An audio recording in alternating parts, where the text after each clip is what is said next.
Olá, pessoal, tudo bem? A gente está aqui então para mais uma aula de administração, certo? Dessa vez, nessa aula, a gente vai falar um pouquinho sobre as teorias da administração. Então, eu vou compartilhar minha tela aqui com vocês e a gente vai. Esse material eu vou deixar o link para vocês acessarem.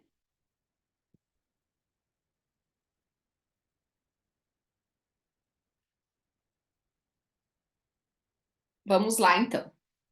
Com relação às teorias administrativas. Olha só, as teorias administrativas é tudo o que aconteceu no passado, certo? Com relação à evolução da administração, que a gente vai ver hoje, ok? Vamos lá. As teorias da administração, elas têm o poder de nos fornecer uma base de conceitos para que a gente possa entender e lidar com os desafios e os problemas atuais na administração das organizações. As teorias da administração também nos ajudam a explicar como que as organizações funcionam, certo? E, claro, nos fornecer diretrizes, nos fornecer princípios para que um gestor tome decisões no hoje. Então, assim, eu tenho algum problema que está acontecendo e eu preciso tomar decisões. Eu posso revisitar essas teorias da administração para que eu consiga entender o que está acontecendo, entender o processo atual e tome certas decisões com relação a isso. Em resumo, as teorias da administração, elas são ferramentas úteis para um profissional que atua na área da gestão entender e lidar com as complexidades do mundo empresarial.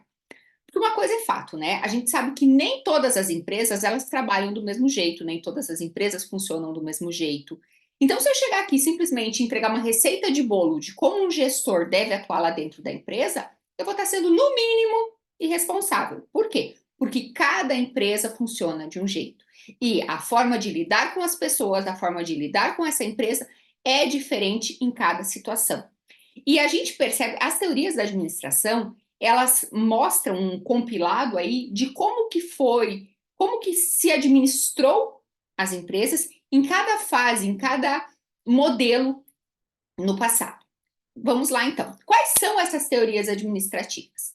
Em tese, a gente tem três grandes marcos aí. A gente tem as teorias clássicas, as teorias comportamentais e as teorias contemporâneas. As clássicas, já adianto que elas vão falar basicamente lá de trás, né? Aquela coisa extremamente formal, onde eu olhava apenas para a empresa como um sistema, enfim, olhava, de certa forma, eu olhava apenas para a empresa. As comportamentais, eu já passei a olhar mais para o comportamento das pessoas. Por entender que uma empresa é formada por pessoas, eu passei a olhar mais para o comportamento dessas pessoas. E as contemporâneas, claro, né, são as mais atuais aí, como eu lido no hoje. Então vamos lá, as abordagens clássicas, elas surgiram no início do século XX e o objetivo delas é aumentar a eficiência das organizações por meio da análise e da identificação das funções básicas da administração. Basicamente, aí quando a gente ouve falar em Taylor e Fayol, a gente tem teoria clássica. Depois, a partir de 1930, a gente passa a ter as teorias comportamentais. Aí um grande autor dessa teoria é Elton Mayo e Abraham Maslow, que Maslow aí vem com a pirâmide de Maslow, enfim. Mas o que eles pregam? Eles pregam que uma organização ela é feita por pessoas, então se eu quero melhorar a minha administração, eu preciso melhorar a forma com que eu lido com as pessoas. E as contemporâneas, né, a partir de 1950, elas já começaram a olhar para uma outra forma. Elas olharam que a administração precisa se adaptar às mudanças sociais, culturais, tecnológicas da época em que a gente vive. Ou seja, por exemplo, hoje, se eu quero lidar com uma empresa do mesmo jeito que eu lidava lá atrás, com certeza não vai dar certo. Então, as contemporâneas elas preconizam isso, tá? Basicamente, a gente tem as seguintes: a teoria das tarefas e estrutura, elas são as clássicas, né? Aquelas lá mais que focam na estrutura da empresa. As de pessoa e de ambiente focam mais, são as teorias comportamentais. E a de tecnologia são mais as teorias, né? Focam mais nas teorias contemporâneas. Esse aqui é o meu slide. Então, ó, basicamente, isso daqui, essa é a divisão. Tarefas e estrutura, teorias contemporâneas. Desculpa, teorias clássicas. Pessoas e ambiente, teorias comportamentais. E tecnologia, teoria contemporânea. Aqui a gente tem o Taylor, né? Lembra que eu falei de Taylor? O Taylorismo, que foi lá uma das teorias clássicas, ela basicamente preconizava o seguinte: ele tinha um modelo produtivo, certo? Que surgiu para solucionar alguns problemas da sociedade industrial daquela época. Ele serviu de base para outros modelos também, tá? Mas enfim, o que que se dizia? O que que o Taylor dizia?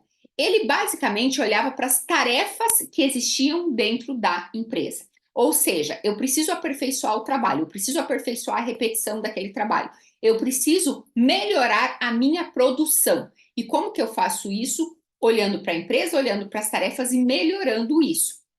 Pergunto, não está esquecendo de alguma coisa? Tá esquecendo da pessoa, porque ele olhava apenas para a tarefa que era executada.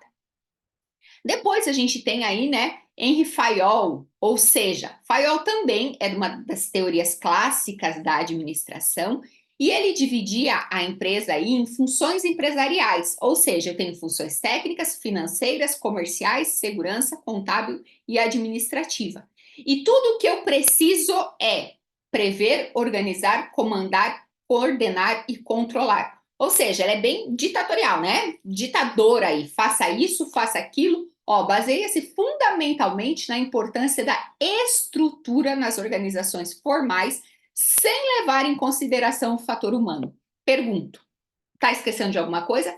Tá esquecendo das pessoas aqui também. Então, né, Henry e Fayol, eles foram os principais aí pais da teoria clássica. Deixa eu passar. Fordismo. Ford também, né, dessa teoria, lá em 1914, né, que ele criou a Ford, né? E com relação à Ford, a marca Ford que a gente tem, que foi aí o primeiro modelo de indústria a se seguir, o que que a gente tem basicamente? O objetivo era baratear os veículos para venda, atingindo um número maior de consumidores. E para isso ele buscava reduzir o máximo o custo de produção da sua fábrica de automóveis. Nessa época aqui, se focava muito em melhorar os processos de produção. Eu não falo em pessoas, eu falo apenas em sistema de produção. Tanto é que nessa época aqui existe uma brincadeirinha, né? Vamos colocar assim, com relação à Ford, que o cliente podia escolher qualquer cor e modelo de veículo, desde que fosse o modelo Ford T na cor preta. Ou seja, ele padronizou e ele só tinha um tipo de produto. Claro, naquela época, como não tinha assim, uma concorrência que a gente tem hoje, né? Não tinha problema. Só que é nessa época aqui que a gente tem as historinhas do Charlie Chaplin, né? Que ele tá só repetindo o padrão, apertando o mesmo parafuso, fazendo a mesma coisa, era uma repetição incansável. E aí eu te pergunto, nessa teoria, nessa forma de administrar, como é que ficava a questão do operador? Como é que ficava a questão da pessoa que ficava exercendo essa atividade? Ia para o trabalho toda empolgada na manhã seguinte? Ou ia sabendo exatamente quais parafusos ela teria que apertar? O que ela teria que fazer naquele dia? Exatamente quais as atividades que ela teria que fazer naquele dia, né? Vamos lá, então. O toyotismo aí ele vem de uma era de melhoria também de processo, né? O sistema Toyota de produção, mas tal qual o sistema Ford de produção, ele focava apenas no processo, deixando de lado as pessoas. A gente tem nessa mesma época aí a teoria da burocracia, então, para quem pergunta aí, quem tem raiva da tal da burocracia, quem inventou a burocracia? Esse bonitinho aqui do lado, Max Weber, certo? É o pai da burocracia. Só que quando ele criou a burocracia, que foi uma das teorias também da administração, lá que pertence à teoria clássica, o que ele preconizava? Ele dizia que a burocracia, desculpa, era algo bom. Por quê? Porque através da burocracia eu conseguia criar regras, eu conseguia ter padrões, eu conseguia, por exemplo, dar autoridade para algumas pessoas. Por quê? Porque elas tinham padrões para seguir. Então, assim, pensa o seguinte: se cada um pudesse fazer do seu jeito, daria bagunça. Mas a partir do momento que eu crio processos rígidos e que eu falo que se você for fazer alguma coisa, você tem que fazer assim, depois assim, depois assim, depois assim, depois assim, o que eu minimizo com tudo isso? Eu minimizo o quê? Que cada pessoa faça de um jeito. Então, Max Weber, quando ele criou a teoria da burocracia, quando ele, de certa forma, começou a burocratizar as coisas, ele impossibilitou de você fazer do teu jeito. Ou seja, eu tenho que seguir aquele padrão. Mais uma vez, primeira fase lá de teorias clássicas, eu tenho o quê? Padrões. Certo? Vantagens e desvantagens aí dessa teoria burocrática, né? É que eu tenho o quê? Eu tenho, para o ponto de vista da organização, poxa, é bom eu seguir padrão para tudo. Mas e para o ponto de vista das pessoas? Será que isso é bom? Será que essa coisa mecanicista aí é bom? É interessante? Certo? Bom, então, até aqui, até Weber, basicamente, a gente tem as teorias clássicas da administração. Depois de Weber, a gente tem as teorias humanas, ou seja, a partir de 1930 até 1930, focava-se basicamente em processos da organização. De 1930 até 1950, mais ou menos, passou-se a olhar para as pessoas. Olha que interessante, eu comecei a olhar para as pessoas. Começou-se a ver que uma empresa ela não é feita só de processos, não é feita só de padrões, não é feita só de repetição de atividades, mas uma empresa também, e principalmente, diria, é feita de pessoas. E daí a gente tem dois autores nesse contexto. Um deles, bem importante, é Elton Maio. Elton Maio, ele foi aí quem trouxe, né, e essa teoria, e ele disse que o trabalho ele é uma atividade tipicamente em grupo. Ou seja, eu tenho pessoas que vão estar trabalhando para aquilo ali.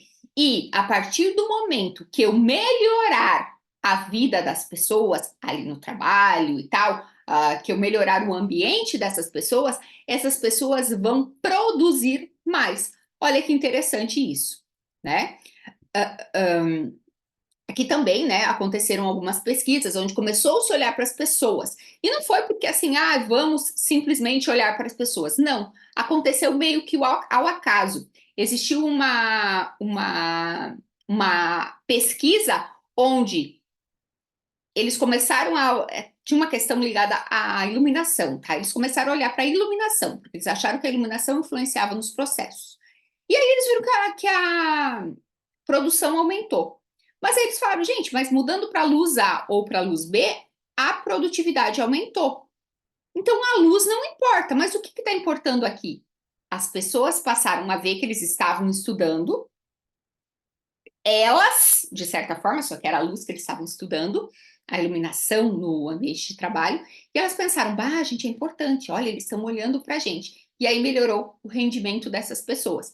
Mas, né, com tudo isso, a parte boa foi que eles começaram a perceber que as pessoas, a partir do momento que eles começaram a olhar para as pessoas, elas começaram a dar mais resultado. Opa, então as pessoas são seres importantes dentro do processo produtivo, tá?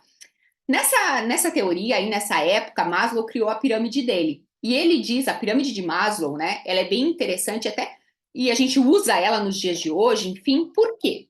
Porque ela fala muito que as pessoas elas trabalham por alguns motivos. E aqui na base da pirâmide é o básico, as pessoas, de forma básica, todo mundo trabalha para ter o quê? Para conseguir suprir as necessidades fisiológicas dela, que é respirar, comer, ter água, dormir, fazer sexo, enfim, fazer as necessidades. Basicamente, a gente trabalha para isso.